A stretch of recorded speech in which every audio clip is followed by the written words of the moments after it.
ফ্যাসিস্টের দোসর চুপ্পু পদত্যাগ করলে হবে না, পদত্যাগের পরে তাকে গ্রেফতার করতে হবে। কারণ গণহত্যায় তার সমর্থন রয়েছে, দুর্নীতিতে তার স্পষ্ট প্রমাণ রয়েছে যে দুর্নীতিবাদ। ফলে সেই ব্যক্তিকে অবিলম্বে অপসারণ করে তাকে গ্রেফতার করে বিচারের আওতায় আনতে হবে এবং একজন যোগ্য নিরপেক্ষ অভিভাবক সুলভ ব্যক্তিকে এই বাংলাদেশের জনগণ রাষ্ট্রপতি হিসেবে দেখতে চায়। পদত্যাগ করবেন। রাষ্ট্রপতির এত বছর পরে মনে হলো তার পদত্যাগ করা প্রয়োজন।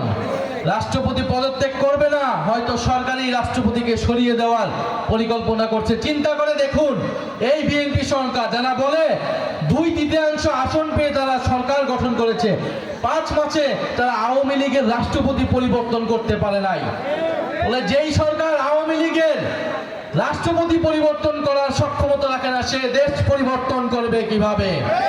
ফলে আমরা মনে করি ফ্যাসিস্টের দোসর চুপ্পু পদত্যাগ করলে হবে না, পদত্যাগের পরে তাকে গ্রেফতার করতে হবে। কারণ গণহত্যায় তার সমর্থন রয়েছে, দুর্নীতিতে তার স্পষ্ট প্রমাণ রয়েছে যে দুর্নীতিবাদ।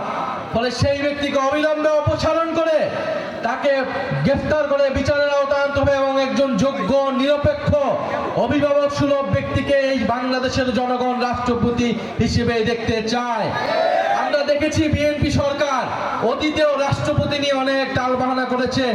কোন জনপ্রিয় ব্যক্তিকে, নিজের দলের ব্যক্তিকেও তারা রাষ্ট্রপতি হতে দেয় না। তারা এতটাই ভয় পায়, সবকিছু কুক্ষিগত করতে চায়, সবকিছু নিয়ন্ত্রণ করতে চায়। আমরা দেখব বিএনপি সরকার এবার কাকে রাষ্ট্রপতি নির্বাচন করে।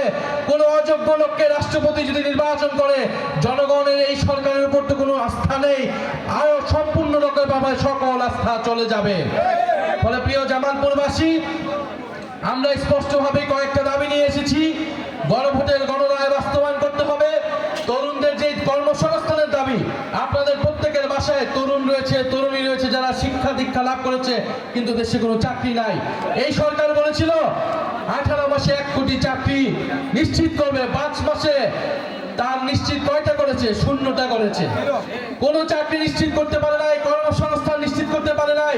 পৃথিবীর কোনো দেশ এই বর্তমান সরকারকে কোনো ধরনের লোন দিচ্ছে না, ঋণ দিচ্ছে না, সহযোগিতা করছে না। চীন সফর করে এসেছে, শূন্য হাতে দেশে ফেরত এসেছে। কারণ এই সরকার সংস্কার বাস্তবায়ন করছে না, জনগণের ম্যান্ডেট 70% সেটা বাস্তবায়ন করছে না। এই সরকারের উপর থেকে সকল ধরনের আস্থা চলে যাচ্ছে। ফলে কোনো দেশ ওই সরকারকে সহযোগিতা করতে প্রস্তুত নয়। তারেক রহমান কোনো সহযোগিতা পাবে না যদি না তিনি জাতীয় ঐক্য দেখাতে না পারেন। যদি জাতীয় ঐক্য না থাকে, বাংলাদেশ ঘুরে দাঁড়াতে পারবে না, বাংলাদেশের অর্থনীতি ঘুরে দাঁড়াবে না, বাংলাদেশের আইন শৃঙ্খলা পরিস্থিতি ঠিক হবে না। আমরা এখন ঐক্যবদ্ধভাবে কাজ করতে চাই, দেশটাকে পরিবর্তন করতে চাই।